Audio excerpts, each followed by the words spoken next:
What is going on, everybody? So I'm coming to you with my reaction and analysis of the Sixers going up 2-1 in their series versus the Atlanta Hawks. They take Game 3 on the road by a final score of 127 to 111.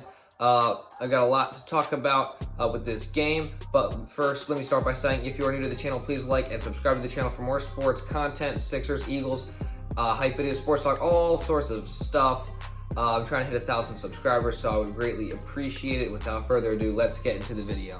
To start off this game, we came out and it was close a little bit in the beginning, but Furkan Korkmaz came in and he got us that lead. I was surprised when Doc Rivers subbed him in as early as he did, but this is what I've been saying a lot recently is Doc Rivers needs to ride the hot hand off the bench. Last game it was Shake, and sometimes in round one it was Maxey. In this game it was Furkan. He came out with 11 points, I believe, in the first quarter and got us that early lead.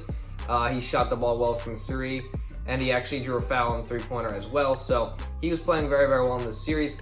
And with Danny Green going out because of injury in this game as well, with a calf strain, I believe, and I would most likely think that he would sit in the next game and probably maybe not even play the rest of the series, which I don't think we're going to need him to win the series for the rest of the series, to win the series. But all things considered, I feel like Furkan Korkmaz could come in and he could potentially start in his place because we need shooting in that starting lineup, and that's what Furkan Korkmaz brings. So he's going to need to stay consistent and play well like he did in this game today. But great game for Furkan Korkmaz.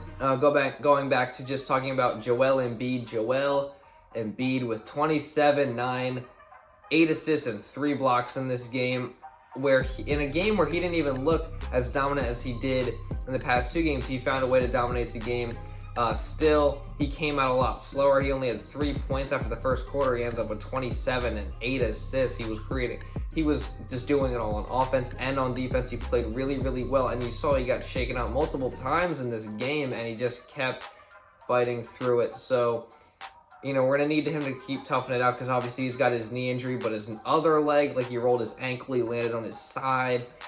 He's going to have to just fight through all these little injuries, and hopefully we can win this series as fast as possible so he can get as much rest as possible and have those injuries heal a little bit before the next series, assuming we do win the second round matchup versus the Hawks. But again, huge game from Joel Embiid. No one can stop him. He's completely dominant. Clint Capella, John Collins, Gallinari don't know what to do. They got a triple team him when the guy's got a torn meniscus, and they still can't stop him. So moving into Ben Simmons. So Ben Simmons in this game, again, he played really great defense on Trae Young, and that was one of the big reasons why we won the game. Trae Young didn't have a great game overall. I think he ended with 28 points or something like that, but he really didn't have a great game overall. You could see like Simmons and Matisse Thybulle's aggressive defense was kind of getting to him a little bit at some times. He did shoot 9 for 17 from the field, but we did limit him, and if you watch the game, you could clearly see that. Ben Simmons, great defense on Trae Young. I thought he was being super, super passive in the first half, and it was actually making me a little bit mad to an extent, because I was like, Ben Simmons, if you just go, like, no one can stop you attacking the rim at 6'10". This is the second straight game where I've had to watch you literally pass up shot after shot. There was one play when he was right under the rim and did not take up the reverse layup. That would have been an easy 2 points, and he passed it out, and I think we ended in a shot clock violation because Curry had to shoot a contested shot, and he airballed it. But in the third quarter, he came out super aggressive. I think Doc Rivers said to him at halftime that he passed up too many opportunities, and they were just feeding him the ball in the post. He shot the ball way more times in the third quarter than he did in the entire first half. He came out way more aggressive, and I think he had 11 points in that quarter, and that's the kind of Ben Simmons we're going to need moving forward in the playoffs. He played really well in this game. In my opinion, he also had, I believe he had 7 or 8 assists or 9 assists. I can't remember, but it was around there. His usual playmaking is still there. He's always getting his teammates open looks, and that's why Curry's been so successful in these playoffs, especially. He's been the main beneficiary of Ben Simmons' playmaking, and he's just never really had a teammate like Ben Simmons where he can just drive down the lane and get a wide open shot. Like Seth Curry's getting the most wide open shots he's ever had in his entire career. Like this guy's a 45% three-point shooter. And he's just getting wide open looks because of Ben Simmons. So I think that two-man game is really good potential, and they really feed off each other. So great game for Ben Simmons, and a really good game for Seth Curry as well. Tobias Harris also played great in this game. He was shooting efficient. He was getting in the lane a lot. He had a nice three-pointer. He just scoring from all three levels like Tobias Harris can do, taking mismatches into the post. And he played great this game. I think he had 5 assists as well. So great game from Tobias Harris. We're going to need him to keep playing like that in future series and future games in this series. Hopefully Sixers can wrap this up as quick as possible.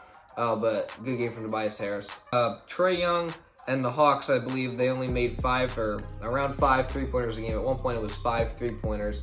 They did not shoot well from 3 at all in this game.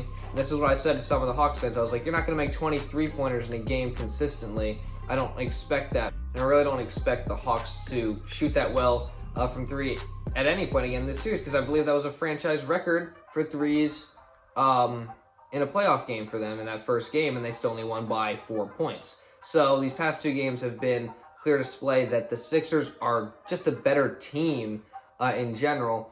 Kevin Huerter had 2 great first games, and then in this game, he just wasn't really effective at all. I think he had a lot of fouls. I can't remember how many fouls he had. It was like 3 fouls and 0 points in the first half, and he wasn't effective in this game at all. DeAndre Hunter's out for the rest of the series, which, I mean, that's a huge blow for them. That sucks for him. Wish him, getting healthy soon, because you don't want to see any injuries. But, they didn't have him at all at any point in this series, so this is just how they're going to have to continue to play. I feel like in the past 2 games, they've gotten contributions from some guys and not other guys. So, like, last game, Trae Young was, held down to 21 points, and he didn't shoot very well. But they got good performances from Gallinari and Huerter. In this game, Huerter didn't show up. Trae Young played better, but he still didn't play great.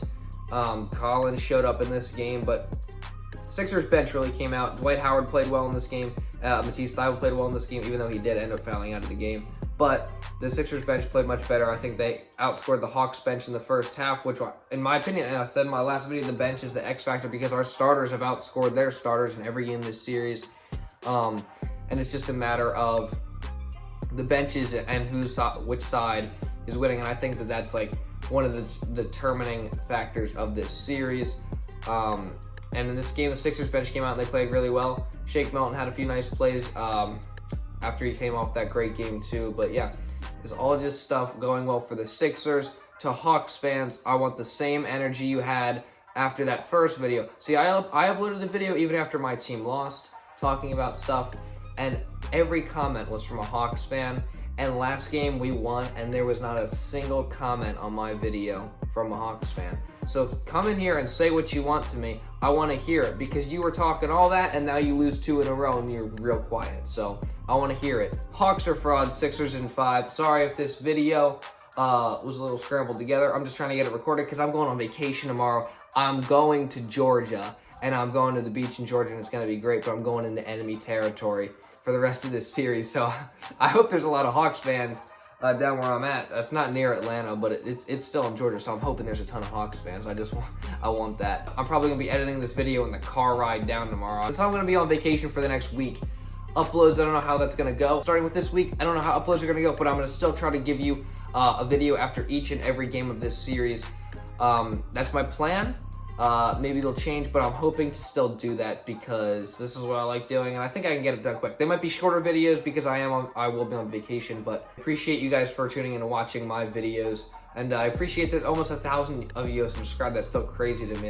And get me to 1,000 as fast as possible, because I greatly appreciated that as well. If you did enjoy the video, please subscribe, watch some of my other content, and that's pretty much all I got. So thank you so much for watching, and I'll see you in the next video.